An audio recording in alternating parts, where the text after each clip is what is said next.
नमस्कार, मैं हूं कुमार अभिषेक और कुमार अभिषेक की खबर में एक बार फिर से आपका स्वागत है। खबरों की शुरुआत करेंगे आज हम महाराष्ट्र की राजनीति से। और आज का दिन महाराष्ट्र की राजनीति के लिए विशेष दिन था, क्योंकि जो पिछले 5 दिनों से कंफ्यूजन चल रहा था कि कौन होगा महाराष्ट्र का अगला सीएम और एकनाथ शिंदे सीएम बनेंगे या नहीं, और उनके सपोर्टर्स जिस तरह से एकनाथ शिंदे के लिए लामबंद हो रहे थे और उनके सांसदों ने प्रधानमंत्री से भी मिलने का टाइम मांगा था और उनके अलग अलग नेता अलग अलग तौर पे बयान दे रहे थे। संजय शिरसाट का बयान आया कि एकनाथ शिंदे का फेस लेकर के महायुति ने चुनाव लड़ा है और उनकी सारी योजनाओं की वजह से ही महायुति की विजय हुई है। और भी कई दावे किए गए, क्योंकि एक मराठा फेस है एकनाथ शिंदे, उसको लेकर के भी शिवसेना की चाल काम नहीं आई। तो आखिर 4-5 दिन के जद्दोजहद के बाद आज एकनाथ शिंदे ने खुद एक प्रेस कॉन्फ्रेंस किया थाने में और यह क्लियर किया कि वो प्रधानमंत्री नरेंद्र मोदी और अमित शाह द्वारा लिए गए किसी भी निर्णय का समर्थन करेंगे, वो भी बिना शर्त। इसके साथ ही उन्होंने अपने नवनियुक्त विधायकों से कहा कि वे अपने क्षेत्रों में जाएं, अपने लोगों के साथ रहें और किसी भी तरह से कहीं वर्षा बंगले और या कहीं भीड़ इकट्ठा करने की जरूरत नहीं है।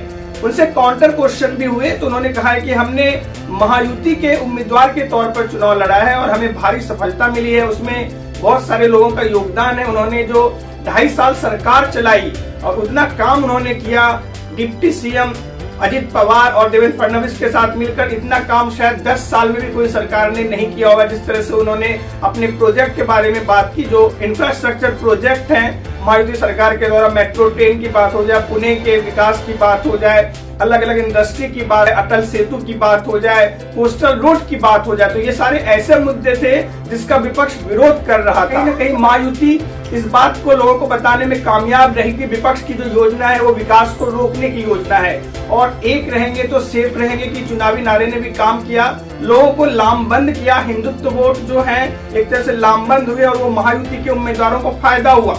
लेकिन सवाल ये था कि जो पार्टी 133 सीट जीती है बीजेपी, और उनका स्ट्राइक रेट भी 88% से ज्यादा है, और जो पार्टी 57 सीट जीती है और उनका स्ट्राइक रेट बीजेपी से कम है, और अजित पवार का स्ट्राइक रेट भी बहुत ज्यादा बेहतर है और अजित पवार ने बिना शर्त पहले से ही ऐलान कर दिया था कि बीजेपी से सीएम होने चाहिए, उनको कोई भी ऐतराज नहीं है। तो फिर भी कई सारे शिवसेना नेताओं ने बयान दिया और इसको लेकर के कई सारे न्यूज चैनल पे भी अलग अलग खबरें चली कि वो नाराज हैं एकनाथ शिंदे, क्योंकि ऐसा दावा किया जा रहा है कि चुनाव से पहले ये समझौता हुआ था कि कोई भी पार्टी कितनी भी सीट जीते चेहरा एकनाथ शिंदे का रहेगा और शिवसेना को ही सीएम की गद्दी मिलेगी। लेकिन बात 2022 से अब बिल्कुल बदल चुकी है। अभी के परिप्रेक्ष्य में भारतीय जनता पार्टी को खुद 132-133 सीटें मिली है और वो बहुमत से सिर्फ 12 या 13 सीट दूर है। तो ऐसे में इतना बड़ा जनादेश मिलने के बाद भी अगर बीजेपी का सीएम ना बनता तो इसमें कार्यकर्ताओं में गलत मैसेज जाता कि शिवसेना से दोगुनी से भी ज्यादा सीटें जीतने के बाद, जिस तरह देवेंद्र फडणवीस ने पिछली बार पहले डिप्टी सीएम का पद ठुकरा दिया था और उन्होंने कहा था कि उन्हें संगठन में काम करना है, लेकिन अमित शाह और नरेंद्र मोदी से बात करने के बाद वो मुख्यमंत्री रहते हुए फिर भी उप मुख्यमंत्री बनने को तैयार हुए थे, तो उनके इस त्याग को भी सबने ध्यान में रखा।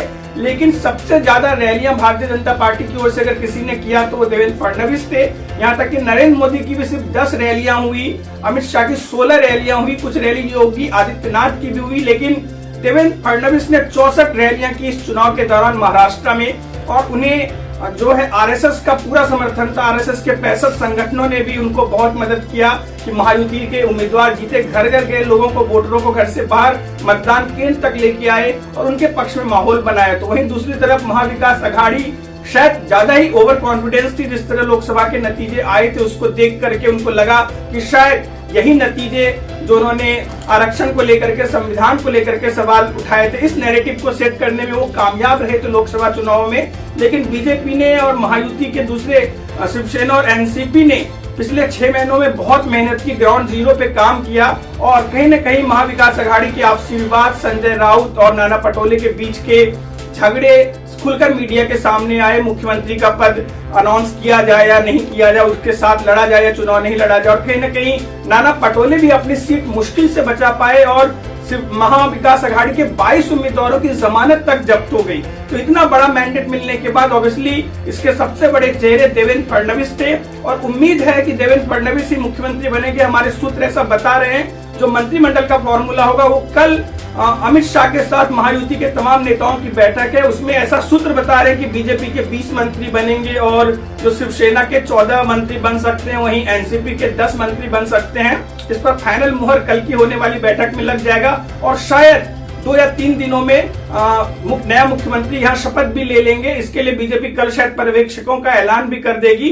तो इस तरह से ये पूरी कहानी मैंने आपको बताने की कोशिश की कि शिवसेना उस स्थिति में नहीं है कि बीजेपी को अब बिल्कुल प्रेशर में डाल सके। तो ऐसे कंडीशन में शिवसेना बीजेपी से ज्यादा तालमेल बिठाने की ही कोशिश करेगी अगर उनको भी अपना अस्तित्व बचाना है। जब उनसे ये सवाल किया गया कि आप दिल्ली जाएंगे, मतलब ये क्या दिल्ली में केंद्रीय मंत्री बनेंगे, तो उन्होंने कहा क्यों हमें दिल्ली भेजने पे आप आमदा हो। तो कहीं ना कहीं वो अपना जो राजनीतिक विरासत है उसको यहीं रखना चाहते हैं, महाराष्ट्र में ही वो आगे आना चाहते हैं। उनके बेटे ने भी ट्वीट किया था, श्रीकांत शिंदे ने, इसको लेकर के कि एकनाथ शिंदे को ही मुख्यमंत्री बनाया जाए, तो वो ट्वीट भी उन्होंने डिलीट कर दिया है। चलिए अब राष्ट्रीय खबरों के बाद बात करते हैं अंतर्राष्ट्रीय खबरों की। आपको बता दें जो युद्ध चल रहा था इजराइल, लेबनान, हिजबुल्लाह, ईरान, इन सब के बीच में, तो अमेरिका और फ्रांस की मध्यस्थता के बीच में लेबनान के हिजबुल्लाह में और इजराइल में सीज फायर को लेकर के समझौता हो गया है। इससे वहां जो लोग प्रभावित हैं उन्होंने चैन की सांस ली, क्योंकि पिछले कुछ महीनों से बमबारी और इस तरह से जो वहां पर अटैक हो रहे थे उससे लोग काफी परेशान थे और काफी लोगों की जान गई। तो इस खबर के बाद उन लोगों ने राहत की सांस ली, लेकिन इजराइल में खास तौर पर इजराइल के लोगों में शायद इसको लेकर के विरोध है। कुछ दिनों में ये क्लियर हो जाएगा कि ये सीजफायर कितना कारगर साबित होता है।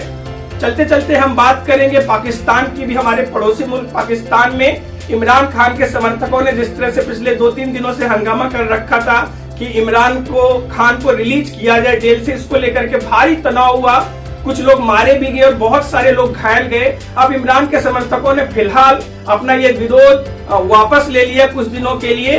तो हम उस खबर पर भी नजर बनाकर रखेंगे। आप हम पर नजर बनाकर रखिए, कुमार अभिषेक की खबर पर नजर बनाकर रखिए, क्योंकि अगर आप नजर बनाकर रखेंगे तो हम आपको देंगे सटीक खबर, बेबाक खबर और आपको ऐसी खबर देंगे जो अनबायस्ड होती है। तो हमारे चैनल को सब्सक्राइब करें, हमारे वीडियो को लाइक करें और बेल आइकन दबाना न लें, ताकि हम जब भी नया वीडियो अपलोड करें तो आपको इसका नोटिफिकेशन मिले। धन्यवाद, शुभ रात्रि, शब्बा खैर, गुड नाइट।